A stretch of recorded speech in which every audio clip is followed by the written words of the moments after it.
Nous voici donc pour la première émission animée par ESPOL dans le cadre de ce lab magnifique. La première émission, il était logique que le directeur d'ESPOL que je suis l'anime. Et j'accueille aujourd'hui quelqu'un qui vient déjà de passer un petit moment avec nous, Daniel Louis Seller, professeur de sciences politiques, grand connaisseur des partis politiques européens et du projet européen. Alors, on va revenir dans quelques instants sur l'ouvrage qui est le vôtre, que vous avez présenté en conférence cet après-midi. Simplement avant, quelques mots, puisque c'est la première sur ESPOL. Vous le savez, Daniel Louis, ESPOL existe depuis 2 ans et demi maintenant. Vous avez participé d'ailleurs à son lancement en nous accompagnant à la fois sur le projet et sur les cours. ESPOL est une école de sciences politiques, un peu comme le sont les IEP, avec 2 spécificités pour faire simple et rapide.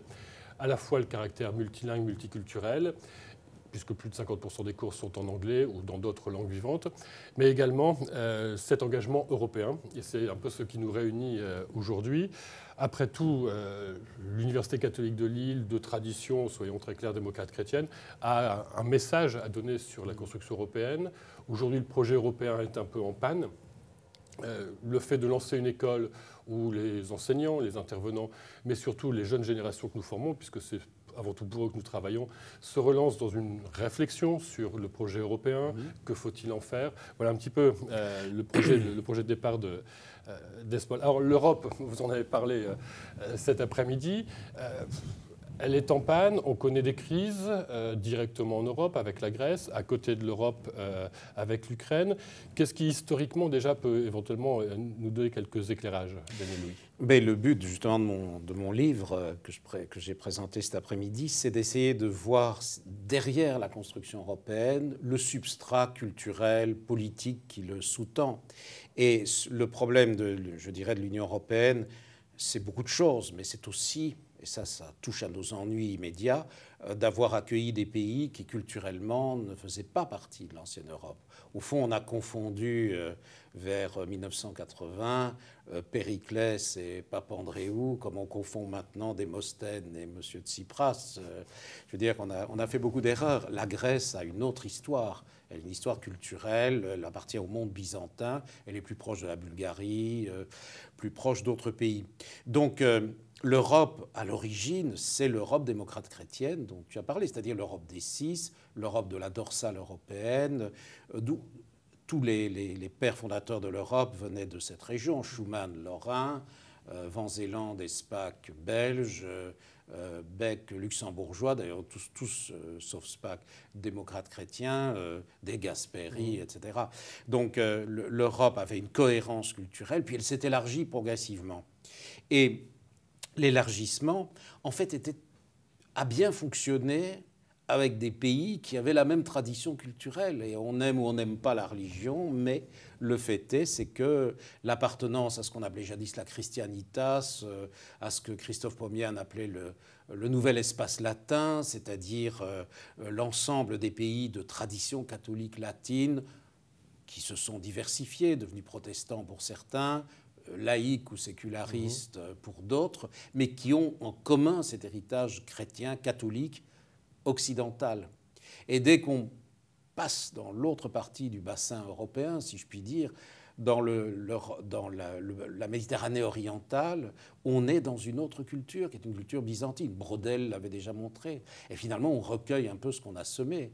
La Grèce, on savait très bien qu'ils n'avaient pas de cadastre, que l'Église grecque qui possède des pizzerias, des restos, des entreprises, des hôtels, ne payait pas d'impôts.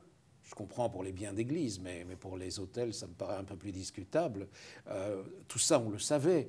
On savait bien que la Grèce n'était pas éligible à l'euro. Alors qu'on mette la Grèce dans l'Europe, moi je veux bien, mais la mettre dans l'euro, là, c'est grave. Et les Allemands qui nous donnent aujourd'hui des leçons, ils ont quand même joué le jeu, ils ont accepté la Grèce, qui avait d'ailleurs maquillé ses comptes avec l'aide d'une agence américaine célèbre, Goldman Sachs.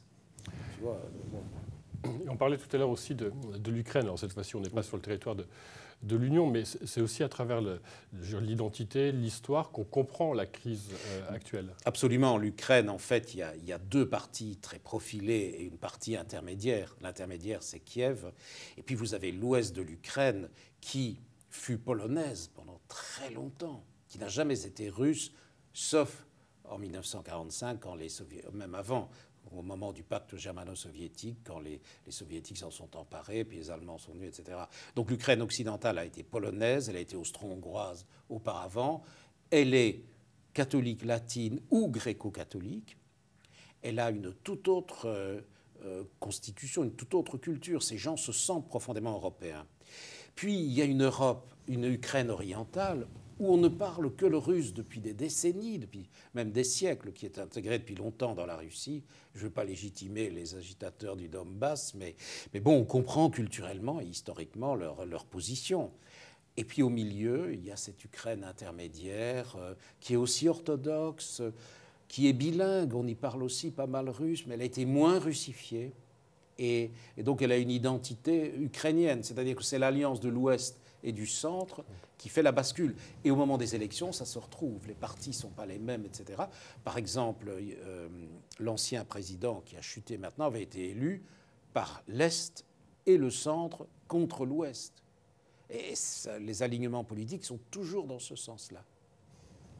Alors, après avoir lu le petit livre rouge, j'ai lu ce moyen livre bleu, que je conseille à tout le monde. C'est le bleu Europe. C'est le bleu Europe sur Qu'est-ce que l'Europe par Daniel Louis Seller. Si j'ai bien lu cet ouvrage, j'ai bien écouté ce qui était dit tout à l'heure dans la conférence, est-ce qu'il n'y a pas une erreur historique au moment de la chute du mur de Berlin sur la manière d'appréhender tous ces pays qui faisaient partie du bloc, de l'ancien bloc soviétique, et la manière de les intégrer plus ou moins rapidement, selon des critères peut-être qui n'étaient pas assez affinés dans l'ensemble européen? Oui, et nous, Français, nous assumons une responsabilité qui est lourde. En fait, certains pays étaient éligibles, déjà, par leur taux de développement économique, par leur dynamisme. C'est ce qu'on appelait le groupe de Visegrad, c'est-à-dire Pologne, pays baltes, n'étaient pas au groupe de Visegrad, mais quand même les 3 pays baltes, la Hongrie, la Slovaquie, la République tchèque. Ces pays ont un très beau taux de développement économique aujourd'hui. La Pologne est le pays le plus dynamique de l'Union européenne. Ce n'est pas pour rien qu'on a choisi M. Donald Tusk, pas Tusk, comme on a tendance à dire, en polonais c'est où, Donald Tusk comme président du Conseil européen. C'est une reconnaissance. Alors nous, en France, on a tenu à avoir la Roumanie et la Bulgarie, alors que la Roumanie et la Bulgarie, de tradition byzantine, la Roumanie c'est partiel, elle a un pied dans chaque camp, c'est un peu comme l'Ukraine. Il y a la Transylvanie qui est profondément occidentale, et puis vous avez la Valachie et la Moldavie qui ne le sont pas, qui sont plus orientales. Et la Bulgarie qui est tout à fait orientale. Ces pays ont lâché les pauvres Roms sur les routes, ils n'ont jamais rien fait pour eux, ils les ont maltraités. Et nous, on se trouve avec ce problème-là à gérer, on les reconduit à la frontière, etc. Mais normalement, ils auraient le droit de pouvoir circuler. Donc il y a des erreurs historiques. Alors la France a défendu cette adhésion pour des pays qui n'avaient pas le niveau économique satisfaisant, pour des raisons culturelles. Parce que ces 2 pays font partie de l'agence des pays francophones. Ils nous soutiennent du point de vue. D'ailleurs, même, on en a des avantages. Le commissaire européen, qui est roumain, mais commissaire à l'agriculture, défend à bec et ongle les intérêts français. Alors justement, pour les procédures d'adhésion qui sont éventuellement en cours, est-ce qu'il faut aller revoir un petit peu les critères pour... Je pense que l'erreur de nos dirigeants, et la France a une part de responsabilité, parce qu'on a dès que quelque chose, et la culture, il n'y a rien à faire. La colonne vertébrale de la culture, c'est en grande partie la religion en Europe. Alors en France, on déteste ça. On oublie que la laïcité n'existe que dans les pays catholiques. Ça va jusqu'au Mexique. La laïcité turque, c'est une plaisanterie. Donc la laïcité, elle est issue de la culture catholique. Et on refuse de prendre ça en compte. Alors, on commet des erreurs. Alors, il faut être beaucoup plus critique. La Croatie est une très bonne recrue. L'Islande peut en être une bonne aussi si elle ne renonce pas à adhérer. Mais ailleurs, non, il ne faut pas aller au-delà. Je pense qu'on a fait le plein. On a fait le plein. Alors, et un modèle institutionnel pour relancer un petit peu la dynamique, faut-il continuer la concentration des institutions sur Bruxelles, qui peut donner une approche un peu unitaire d'un ensemble? Faut-il poursuivre une forme de fédération d'États-nations Je pense qu'il faut renoncer à tout ce qui est unitaire. Il y a 2 exemples. Un contre-exemple qui est la Yougoslavie, qui a été trop centralisée, après Tito d'ailleurs, alors qu'elle était culturellement totalement hétérogène. Et il y a l'exemple positif qui est la Suisse, 4 langues, 2 grandes religions. Bon, et les Suisses assurent cette convivence. Alors les Suisses sont non centralisés. Donc si on doit s'inspirer, François Bayrou l'avait d'ailleurs dit, d'un modèle, c'est plutôt la Suisse que tout autre cas. Il faut renoncer à des formules unitaires.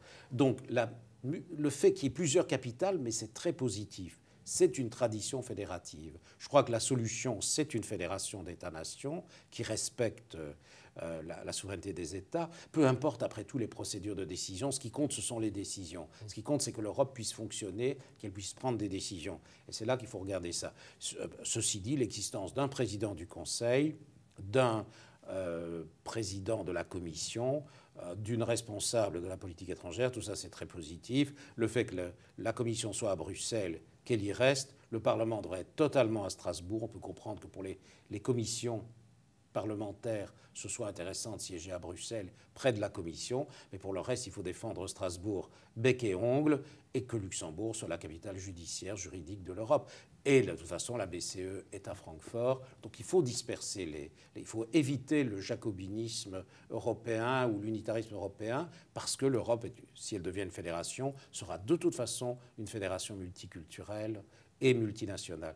Donc il faut être très, très prudent dans ce domaine-là. Et puis éventuellement trouver une place pour l'île dans cette organisation institutionnelle. Absolument. Voilà, on s'approche de la fin du temps qui nous était imparti, malheureusement. Donc j'invite tout le monde à poursuivre sa connaissance de la question à travers cet ouvrage. Et pour terminer, je vous lance une prochaine invitation. ESPOL a toujours voulu jouer l'innovation pédagogique. Et puisque vous avez accepté de garder un cours de gastronomie et politique, qui est quand même le seul qui existe en Europe, on aura peut-être l'occasion de se revoir ici autour de cette table pour parler gastronomie et politique. Absolument. Je pense que tous les deux, nous aimons les deux termes. Les deux, oui. Merci Daniel Louis Seller. C'est moi qui vous remercie.